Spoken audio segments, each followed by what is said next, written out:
नाज़रीन करम, पीटीआई की जो कैंपेन है वो जारी और सारी है। शेर अफजल मरवत जो है पीटीआई का, पाकिस्तान तहरीक इंसाफ का, पाकिस्तान का एक ऐसा जागता हुआ ताकतवर इंसान जो कि पाकिस्तान तहरीक इंसाफ को इमरान खान के बाद उसी तरीके से जो है लेकर चल रहे हैं, लीड कर रहे हैं। उसको गिरफ्तार करने की कोशिश की गई, अगवा करने की कोशिश की गई है और कहा जा रहा था कि आज जो बाजोड़ में एक वर्कर कन्वेंशन है पीटीआई की, उसमें वो शरीक नहीं होंगे, लेकिन अभी तक शायद जब आप मेरी वीडियो देख रहे हो तो वो खिताब भी कर रहे होंगे। और पाकिस्तान तहरीक इंसाफ की हर एक वर्कर कन्वेंशन जो है वो जलसे में कन्वर्ट हो रही है। लोग इतना जो है टोलियों की सूरत में आ रहे हैं और इतना पुरअमन। और इमरान खान का एक ही मैसेज था कि अगर आप पर तशद्दुद किया जाता है तो आपने तशद्दुद का जो जवाब है वो तशद्दुद से नहीं देना। आपको जितना गुस्सा है कि मेरे ऊपर मजालिम हुए हैं या पाकिस्तान तहरीक इंसाफ पर मजालिम हुए या आपके मुल्क पर मजालिम हुए, तो आपके पास एक ताकत है, वोट की ताकत है। वो फिर इलेक्शन 8 फरवरी को होते हैं, वो 8 महीने बाद होते हैं, वो जब भी होंगे आपने अपनी ताकत जो है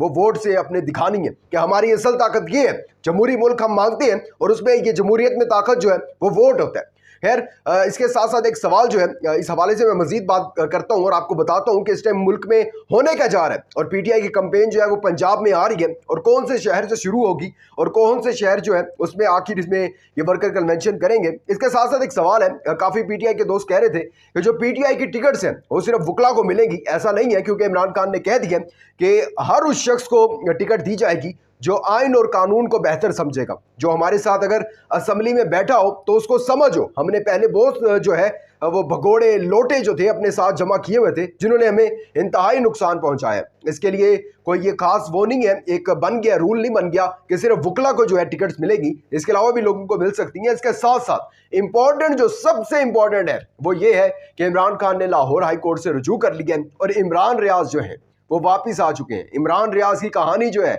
उनकी ज़बानी और 4-5 चीज़ें उन्होंने इतनी इंपॉर्टेंट चीज़ें कही हैं और इतनी वो डीप लाइंस हैं कि अगर आप उनको एक दफ़ा सुन लें तो आपकी आंखें जो है वो भी नम हो जाएंगी कि उनके साथ होता क्या रहा था। उन्होंने खुद बताया। इस हवाले से मजीद बात करते हैं, लेकिन आगे बढ़ने से पहले चैनल को सब्सक्राइब करके शुक्रिया का मौका दीजिएगा, वीडियो को लाइक और शेयर लाजमी कीजिएगा। नाज़रीन करम, अब सबको पता है कि पाकिस्तान तहरीक इंसाफ पर कितनी पाबंदियां और कब से चल रही हैं ये पाबंदियां। इमरान खान जब वो वोट ऑफ कॉन्फिडेंस हुआ था उसके बाद से लेकर आज दिन तक, और आगे भी पता नहीं कब तक चलेंगी ये, जब तक इमरान खान डील के लिए राजी नहीं हो जाते हैं तब तक जो है पीटीआई पर जो है इसी तरह पाबंदियां, सख्तियां, तकलीफें पाकिस्तान तहरीक इंसाफ को बर्दाश्त करनी पड़ेंगी। लेकिन पाकिस्तान तहरीक इंसाफ के जो वोटर हैं उनका हौसला नहीं टूट रहा है और वो नहीं टूट रहे हैं। और आप देख लें, वर्कर कन्वेंशन करते हैं वो जलसा बन जाता है। वहीं दूसरी तरफ इनके लॉन्च किए हुए इस्तेहकाम वाले, वो पार्लियामेंटेरियन वाले और बाकी ये नून लीग वाले, पीपल्स पार्टी वाले, ये जलसे अनाउंस करते हैं और वो वर्कर कन्वेंशन भी नहीं लग रहा होता। साबिक वज़ीर आला जो है उनके परवेज खड़क साहब, पीटीआई पार्लियामेंटेरियन के चेयरमैन जो है, सरबराह हैं उनके, वो जब एक वर्कर कन्वेंशन कर रहे थे तो 4 लोग बैठे हुए थे। साबिक वज़ीर आला इमरान खान के जो मुकाबले में लॉन्च किया गया ना केपी में, और पंजाब में वो जो अलीम खान और जहांगीर तरीन, 10-10, 20-20, 100-100 लोग जो है कन्वेंशन में आ रहे हैं, ये इमरान खान का मुकाबला करने आए थे। खैर, पाकिस्तान तहरीक इंसाफ के जो कारकुन है पुरजोश है और उन एक ही बात जो है वो मुझे बहुत ज़्यादा ये अच्छी बात लगी है कि इतने पुरअमन आप इन लोगों पर इल्ज़ाम लगाते हैं कि इन्होंने 9 मई वाक़यात में ये लोग मुलव्विस थे कि उनको एक शेर अफजल मरवत ने आप अगर उनकी स्पीच उठाएं तो वो एक ही बात करें कि पुरअमन रहे, लड़ने की जरूरत नहीं है। गिरबान अगर वो आपका पकड़ते हैं तो साइड पर हो जाए, खुद साइड पर हो जाए, नहीं लड़ना आपने, लड़ना है आपने 8 फरवरी को। अब वो जब आपके पास आएगा ना, ठप्पा लगाना है, जब आपने बैलेट पेपर आपके पास आएगा और उसके ऊपर आप निशान लगाएंगे बल्ले पर, बल्ले का तो शायद अब आप देखेंगे आने वाले दिनों में निशान ले ली जाएगा, कोई भी निशान हो, पीटीआई को कोई भी निशान मिलता है तो आपने जब उसके ऊपर वो लगाना है ठप्पा, तो आपने इतनी जोर से, वो जितना भी आपको गुस्सा है ना, तो आपने उस बैलेट पेपर पर उतारना है। खैर, अब जो है ना सिर्फ केपी के बाजोड़ वगैरह में तो अब शेर अफजल मरवत बहुत एक्टिव है और उन्होंने ऐलान कर दिया कि पंजाब का अब रुख करने लगे हैं वो। और मैं इतना हैरान हूँ, तारीख में पहली, हालांकि जब 2018 का इलेक्शन था तब भी ये ऐसी सूरत हाल नहीं थी, क्योंकि जो हमारी ये सराइकी इलाके हैं, जनूबी पंजाब वगैरह, यहाँ पर शख्सियत को ज़्यादा वोट दिया जाता है। लेकिन अब मैं देख रहा हूँ, मैं सारे वो स्टैट्स उठा के देख रहा था, बहावल नगर, बहावलपुर, तोनसा, लिया, यहाँ पर पाकिस्तान तहरीक इंसाफ जो है इतना जोर पकड़ ली है। तोनसा साईं बुजदार साहब जो थे वो तोनसा से बने थे और मुझे उस टाइम पता चला था कि ये जो बने थे एमपीए बने थे, इनको शख्सियत का वोट जो है ज्यादा पड़ता है बुजदारों की तरफ से, क्योंकि वहाँ एक बड़ी जो है कम्युनिटी है वो बुजदारों की है तौसा शरीफ में। लेकिन इस दफा जो है वो लोग नहीं देख रहे हैं शख्सियत को, वो देख रहे हैं कि इमरान खान किसको टिकट देगा, और इमरान खान जिसको टिकट देगा हम वोट उसी को देंगे।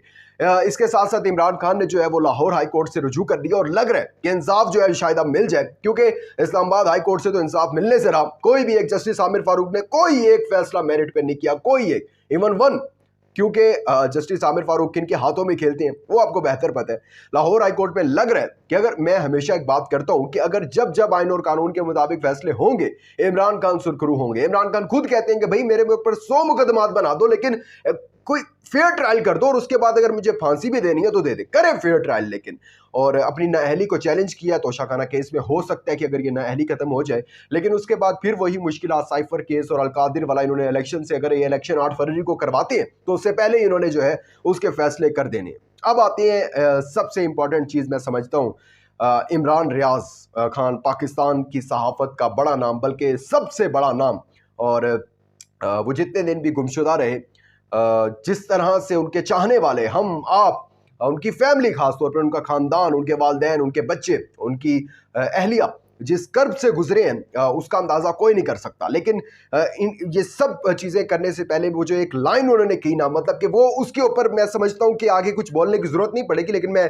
बताऊँगा आपको। लेकिन वो लाइन बड़ी इंपॉर्टेंट थी कि वो कहते हैं कि जो है ना, इंसान टूटता तब है, तकलीफ ज़्यादा तब होती है जब कोई अपना मारता है। ये मतलब एक लाइन के अंदर उन्होंने पूरा जो कुछ होता रहा उनके साथ, उन्होंने सब कुछ बता दिया। वो कहते हैं ना, छुपे अल्फाज में बहुत कुछ कह दिया। ये इसी तरह कि आप रोड पर जा रहे हो और आपको कोई धक्का दे दे, कोई गाली दे दे, आपको इतना अफसोस नहीं होगा, आपसे लड़ पड़े, आपको नहीं होगा इतना अफसोस। लेकिन अफसोस कब होगा कि एक ऐसा शख्स जिसके साथ आपने बड़ी मोहब्बत, बड़े लम्हात, बड़े खुशगवार लम्हात गुजारे हो, उसके साथ खाया पिया हो, बैठे हो, और वो आपके साथ जो है फिर आपको मारे, कुछ भी करे, शाउट करे आपके ऊपर या गाली दे, आपको कुछ भी करे, तो तब ज्यादा दुख होता है। वो फिजिकली नहीं, इमोशनली जो है ना बंदा, वो टूट जाता है फिर, और वो ऐसा टूटता है कि वो फिर इमरान रियाज जो है वो बन जाता है, और वो फिर इस तरह की लाइनें करता है, लाइनें कहता है। यार उन्होंने कहा है कि मेरा जो बिलीफ सिस्टम था ना वो बड़ा मजबूत था, ईमान बड़ा मजबूत था, और जिस शख्स का ईमान मजबूत हो